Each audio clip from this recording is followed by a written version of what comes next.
శ్రీకృష్ణుడు ఉత్తర గర్భంలో ఉన్న శిశువును తన సుదర్శన చక్రముచే రక్షించుట.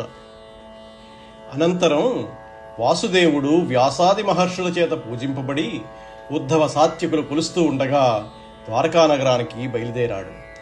ఆ ప్రయత్నంలో పాండవులను వీడ్కొని రథాన్ని ఎక్కే సమయంలో తత్తరపడుతూ ఉత్తర వచ్చి శ్రీహరితో ఇలా మొరపెట్టుకుంది.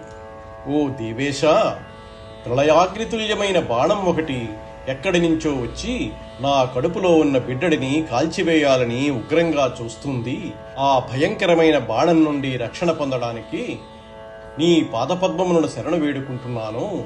ఈ బాణాగ్ని చేత నన్ను నా గర్భంలో ఉన్న శిశువును కూడా రక్షించు మహానుభావా అని వేడుకున్నది. నేను నీ చెల్లెలు అయిన సుభద్రకు కోడలిని. గర్భంలో వందల కొలది బ్రహ్మాండాలను భద్రంగా ఇముడ్చుకునే నీకు కేవలం ఒక్క మగువ గర్భం రక్షించడము పెద్ద బరువు కాదు, ఆదుకో స్వామీ అని వేడుకుంది.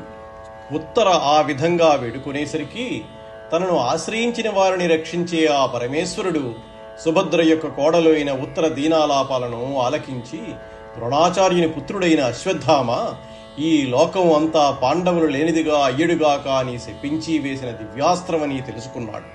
అంత పాండవులకు అభిముఖంగా అశ్వత్థామ విడిచిపెట్టిన పదనైన శరముల దగ్గరికి వచ్చేసరికి వారు భయపడకుండా ఎదురు నిలిచి అస్త్రప్రయోగం చేసి యుద్ధం సాగించారు.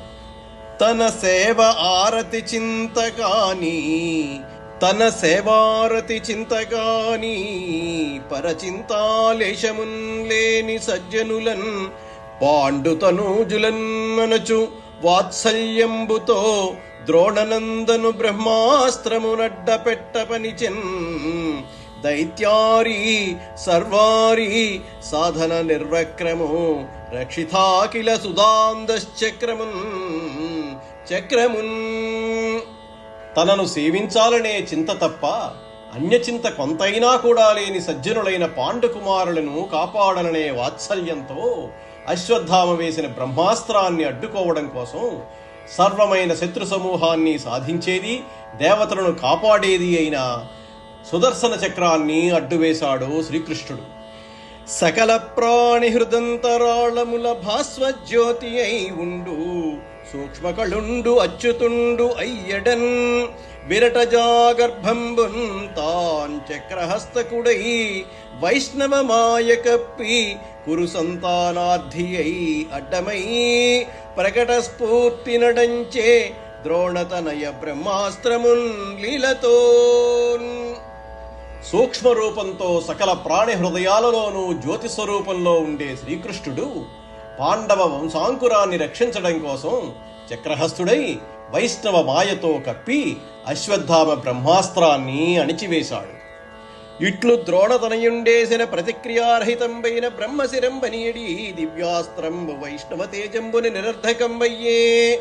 నిజమాయా విలసనమున సకల లోక సర్గస్థితి సంహారంబులాచరించునట్టి హరికి ధరణీసుర బాణ నివారణంబు విచిత్రంబు కాదు. తత్సమయంబున సంతసించి పాండవ పాంచాలీ సహితి అయి గొంతి గమనోన్ముఖుండైన హరించేరవచ్చి ఇట్లనియే. ఈ విధంగా అశ్వత్థామ వేసిన తిరుగులేని బ్రహ్మశిరం అనే దివ్యాస్త్రం వైష్ణవ తేజం చేత నిరర్ధకమైపోయింది. తన మాయా ప్రభావంతో సకల లోక సృష్టి స్థితి సంహారములు వనరించు హరికి ఒక బ్రాహ్మణ యువకుని బాణాన్ని నివారించటం పెద్ద విచిత్రం కాదు కదా. అప్పుడు కుంతీదేవి పాండవులతోనూ ద్రౌపదీదేవితోనూ కూడి వెళ్లడానికి సిద్ధంగా ఉన్న శ్రీహరిని ఈ విధంగా స్తుతించింది.